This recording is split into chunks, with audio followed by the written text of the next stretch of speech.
Artıq 1 dəqiqəmiz tamam oldu. Lehimimiz isidir və budur. Hər kəsə salam. Bugün sizlərlə bir yerdə lehim aparatı incələyəcək. Klassın ZD407 60 wattlıq modelidir. Ümumiyyətlə tək bu modelə aid yox, ümumi 60 wattlıq modellərin, buna bənzər və ya yaxın markaların incələmə videosu kimi olacaq. Çünki hər kəs bundan tapmağa təbii ki, o qədər də mümkün deyil. Ya klassdan bir mal alarsanız, ya da ki 60 wattlıq bir lehim alarsanız, bu sizə fikir videosu olsun. Qutudan bir ədəd lehim çıxır, bir ədəd də oxumadığımız kullanım kılavuzu. Lehimimizin isinmə vaxtını və performansını sadəcə incələyəcək. Uzun işlətmə videosu olmayacaq. Yəni uzun nə vaxtdan sonra xarab olur, bunu bilə bilməyəcək. Ümumiyyətlə lehimin öz keyfiyyəti və naqilin keyfiyyəti normaldır. Yəni lehim əldə tutanda çox da bir dandik model kimi hiss elətdirmir. Naqilinki amma çox yaxşıdır, yəni lehimdən qat-qat yaxşıdır. Ucunun keyfiyyətinə baxdıqda bir çox lehim aparatı işlətdiyim üçün, yəni orta səviyyədə bir ucluq sayılar və burada əsasən mənim üçün önəmli olan bir şey sirkələnmədir. Çox az sirkələnmə olur. Çünki kartlarda bastırdığımız zaman əldə bu cür bastıranda əgər sirkələnmə varsa, onsuz lehim o qədər də keyfiyyətli deyil. Bəziləri burada dəmir bir əlavə bərkidici ilə bərkinir. Burada isə birbaşa burada bir şurupla birləşdirilmişdir. Çox da keyfiyyətli sayılmaz bunun üçün. Naqilin uzunluğu təxminən 1 metr civarıdır. Və indi isə elektrikə taxacağam və zamanlayıcını sizdən bir yerdə açacaq. Görək nə qədər müddətə isinir və 1-2 dənə də lehim söküb taxmağı yoxlayacağam. Bununla da videomuz sona çatacaq. Onsuz əlavə bir funksiyası yoxdur.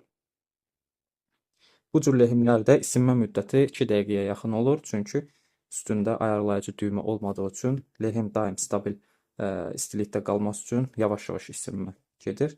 Taxdım, zamanlayıcını isə başladıram. Əlimlə bu dəqiqə yoxlayıram. Artıq əməlli isinib. Yəni ucluq hissəsi yox, bu hissəsi, yan hissəsi əsasən spirallar bu hissədə olur. Yəni əlimi toxundurmayacaq qədər isindi artıq. Uc hissəsidə artıq əlimi saxlaya bilmirəm. Artıq mən lehimimi hazır vəziyyətdə saxlayıram. Ərinmə sürətinə görə baxacaq. Bir də bu lehimlərdə ilk isinmədə biraz duman və rəngində dəyişmələr ola bilər. Bu sizi narahat eləməsin, çox normaldır. İçində makaronun, istiliyə davamlı makaronlar olur. Onun laqqatı falan biraz isindiyi zaman əriyir və bu da bu cür dumana səbəb olur. Bilmirəm, videoda görsənir ya görsənmir. İndi əməlli duman çıxır bundan. Yəni narahat eləməsin. Bir müddətdən sonra keçib gedən bir şeydir. Artıq 1 dəqiqəmiz tamam oldu. Lehimimiz də çox yüksək istiliklərdə ərimir. Təxminən 190 dərəcələrdə lehim əriyir. Əlimdəki olan lehim.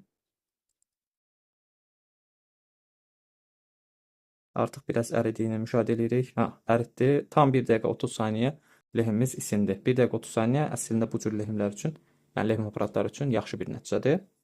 Və uc hissəsində də çox yaxşı bir şəkildə tutur. Təbii duman biraz çox çıxır. Bunun da içində kanifol olduğu üçün. Bir ədəd söküb taxma yoxlayaq. Burada bir kondensatorumuz var. Mən bu lehimə bu cür böyük kondensatorlar, AGBT-lər və böyük lehim yollarında iş görmək üçün aldım. Yəni həssas işlər üçün deyil. Yəni həssas işlər üçün 30-40 wattlıq lehim aparatları daha uyğundur, daha incə uc, daha uyğun olur.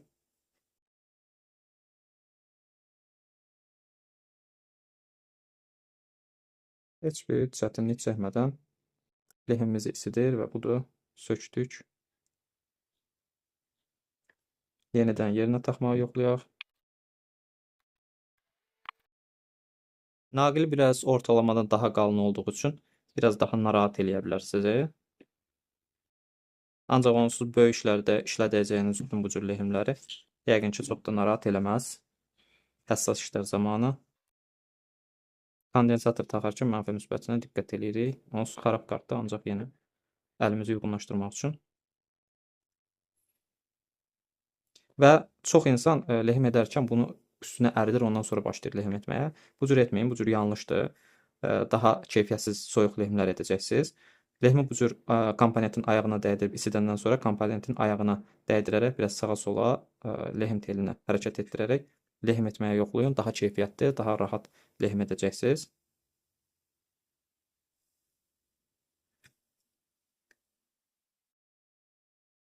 Hətta keçmiş ustalarda bir lehim qabı olurdu. O qabın içini əridirdilər. Sonra lehimi oradan aparatın ucuna dəydirib, ondan sonra lehim etməyə başlayırdılar. Bu çox səhv bir addımdır. Daha soyuq lehimlər edəcəksiniz. Burada da zamanlayıcını durdurun. 1 dəqiqə 30 saniyə lehim aparatı tamamilə isinir. Ucun təmizlənməyinə gəldikdə isə həssas qab setqasından və yaxud da ki, sulu maçalka ilə təmizlik edə bilərsiniz. Daha yaxşı nəticə sulu maçalka ilə olur. Hətta lehim aparatlarının öz maçalkası olur. Bunu da sizə göstərim. Baxın, burada lehim standımız var. Ucunda qab setkası var. Bildiyimiz qab setkasıdır. Amma daha biraz həssas olanı, yumuşaq olanı lehim aparatı üçün addelini bir setka var. Qızıl rəngdə. O daha yumuşaq olur. Onu istifadə etmənizi tövsiyə edirəm. Olmasa bu cür qab setkasından, amma ara-sıra bandırmaq şərtindən istifadə edə bilərsiniz. Burada da lehimin maçalkası var. Bu cür taxta kimi quru olur. Amma qabında biraz su əlavə elədiyimiz zaman bu cür şişir və maçalkanı nə qədər lehim aparatını dəydirsək də yandırmır. Bu cür həssas təmizlik edə bilərsiniz. Gördüyünüz kimi təmizlədik. Hətta bunu bir də belə yoxlayaq. Burada təmizlədiyimiz zaman birbaşa lehim edə bilərikmi? Gördüyünüz kimi istiliyini çox yaxşı qoruyur, saxlayır. Bir də setkaya bu cür bandıraraq təmizlik edə bilərsiniz. Təbii setkadan istifadə edin ki, üstünün qoruyucu qatını itirsəz, altından artıq metal təbəqəsi daha tez oksidləşəcək və lehim tellərini üstündə tutmayacaq. Videomuz bu qədər idi. Ümid edirəm ki, videonu bəyəndiniz. Əgər videonu bəyəndinizsə, bu bunun üçün deyil deyə girmir onsuz. Videonu bəyəndinizsə, kanala abunə olmağı və videonu bəyənməyi unutmayın. Dəstək olun ki, daha gözəl, daha keyfiyyətli videolar qarşınıza çıxsın. Hər birinizi çox sevirəm. Daha gözəl günlərdə, daha aydınlıq sabahlarda görüşənədək.